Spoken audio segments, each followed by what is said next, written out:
नमस्कार साथियों, मैं हूं कृष्णानंद सिंह और आप देख रहे हैं YouTube channel education portal Krishna. आज हम लोग इस वीडियो के माध्यम से बिहार विद्यालय अध्यापक नियमावली 2023 के तहत नियुक्त विद्यालय अध्यापक का पेंशन उसे ओपीएस या तो फिर एनपीएस प्राप्त होगा, इसके बारे में डिटेल रूप से चर्चा करने वाले हैं। इसके साथ साथ यह भी हम लोग जानने का प्रयास करेंगे कि जो नियोजित शिक्षक, पुस्तकालय अध्यक्ष या तो फिर शारीरिक शिक्षक जब राजकर्मी का दर्जा प्राप्त करेंगे बिहार विद्यालय विशिष्ट शिक्षक नियमावली 2023 के तहत, तो क्या इन्हें पेंशन का लाभ ओपीएस मिलेगा या तो फिर एनपीएस मिलेगा या कुछ भी नहीं मिलेगा। इसी पे हम लोग दोनों में विभिन्नताएं को भी समझेंगे कि एनपीएस और ओपीएस में क्या डिफरेंस है।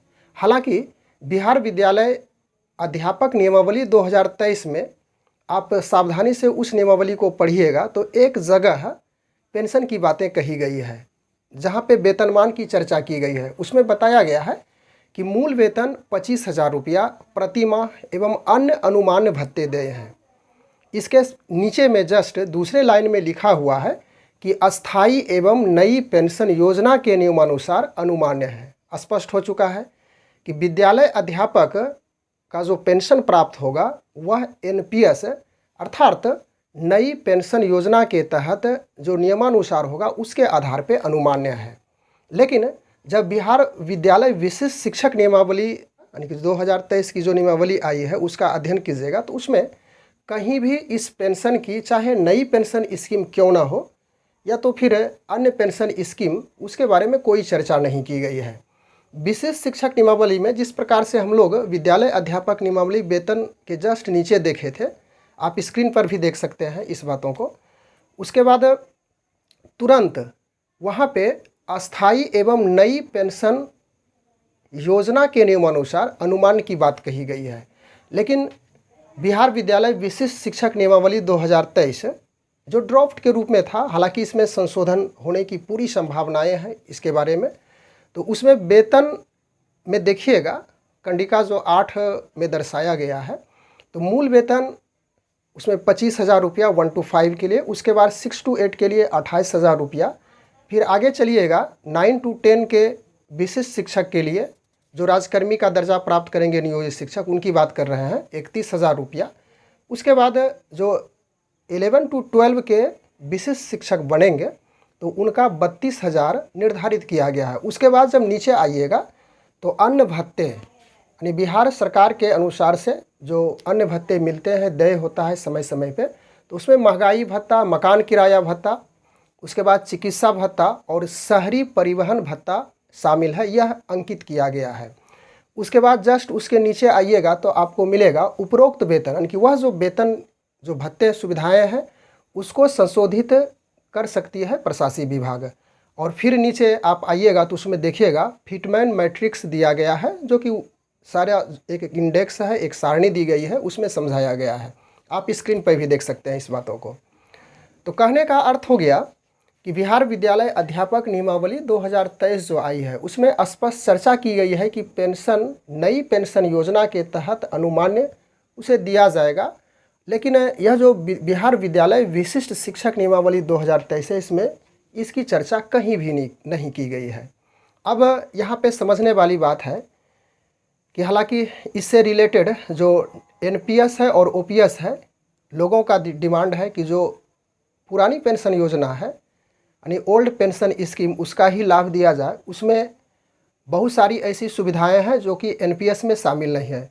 तो एक प्रश्न यहाँ पे उठता है कि आखिरकार एनपीएस और ओपीएस में क्या डिफरेंस है, क्यों लोगों का डिमांड है, क्यों लोग चाह रहे हैं कि हमें ओपीएस यानी कि ओल्ड पेंशन स्कीम, जो पुरानी पेंशन स्कीम है वही दिया जाए, ना कि नई पेंशन स्कीम एनपीएस है।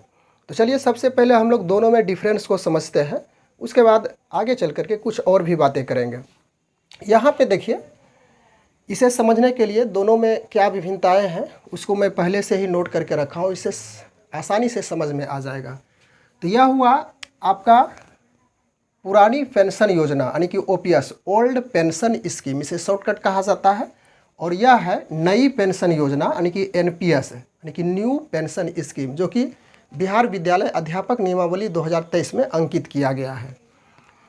तो पहला इसका पॉइंट है कि पुरानी पेंशन योजना में यानी कि ओपीएस में वेतन से कटौती नहीं होती है, यानी कि इसमें पुरानी पेंशन योजना के लिए वेतन से कोई कटौती नहीं होगी, यानी वेतन से कोई भी पैसा नहीं कटेगा।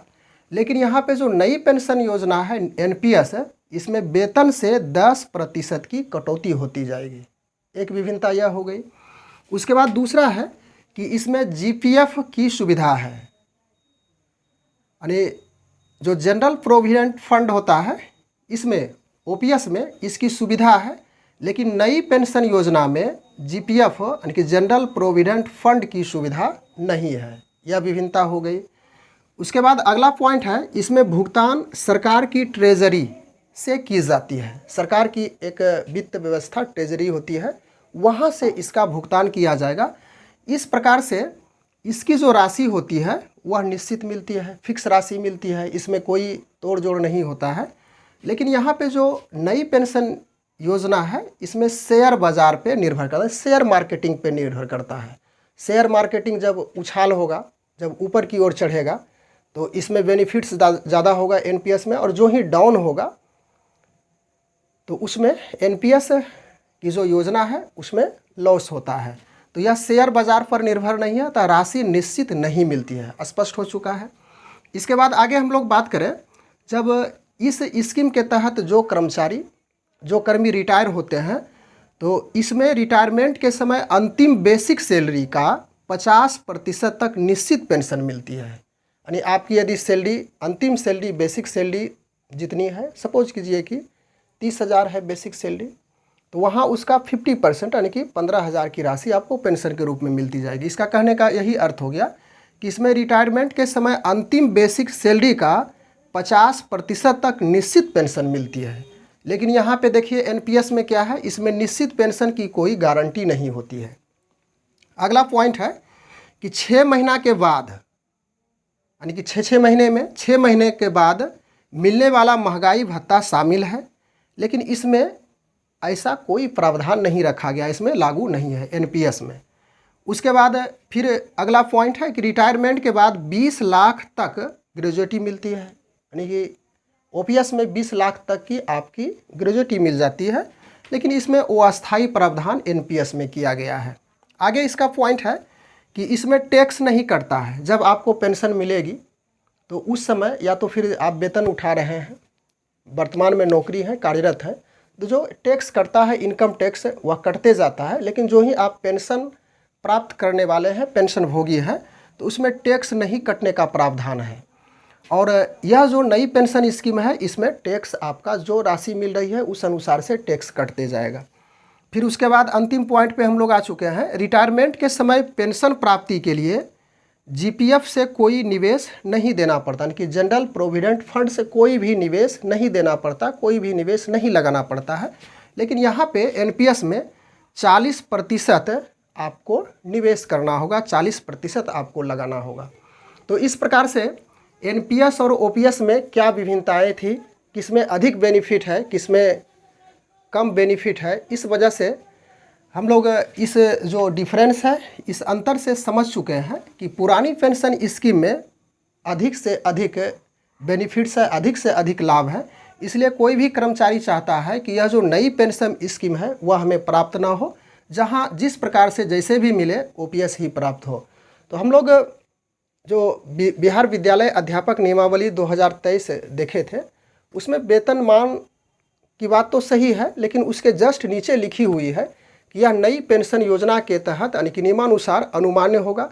लेकिन बिहार विद्यालय विशिष्ट शिक्षक में वैसी कोई कहीं भी किसी भी कंडिका में इसकी चर्चा नहीं की गई है। आखिरकार एनपीएस मिलेगा या तो फिर ओपीएस मिलेगा, लेकिन जब सुधार इसमें होकर के संशोधित होकर के सर्वविदित होगी वह नियमावली, विशिष्ट बिहार विद्यालय विशिष्ट शिक्षक नियमावली, तो उस समय हमें देखना है कि इसमें पेंशन आखिरकार मिलती है या नहीं मिलती है। पेंशन के रूप में कुछ और हम लोग जानकारियां प्राप्त कर लें। एक टेबल दिया गया था बिहार विद्यालय अध्यापक नियमावली के ही तहत, तो उसमें 14% पेंशन की बातें कही गई है, जो कि एनपीएस यानी कि न्यू पेंशन स्कीम के तहत है। तो 14% कहने का अर्थ हुआ कि आपका जो मूल वेतन है तो 25,000 का 14% निकालेंगे तो वह राशि भंडारित होते जाएगा, और जब रिटायरमेंट की को प्राप्त करेंगे, रिटायर होंगे, तो उस स्थिति में आपको अंतिम में वह पेंशन जो राशि जमा हुई उसी के अनुसार से आपको प्राप्त होती जाएगी। बस आज के वीडियो में हम लोग इन्हीं बातों को लेकर उपस्थित हुए थे कि एनपीएस और ओपीएस में क्या विभिन्नताएं हैं। उसके बाद बिहार विद्यालय अध्यापक को पेंशन कौन सा मिलेगा, एनपीएस या ओपीएस, यह भी स्पष्ट हो चुका है। और उसके बाद बिहार विद्यालय विशिष्ट शिक्षक को पेंशन कौन सा प्राप्त होगा, इसकी स्पष्टता अभी नहीं है। बस मिलते हैं अगले वीडियो में। Thanks for watching, good bye.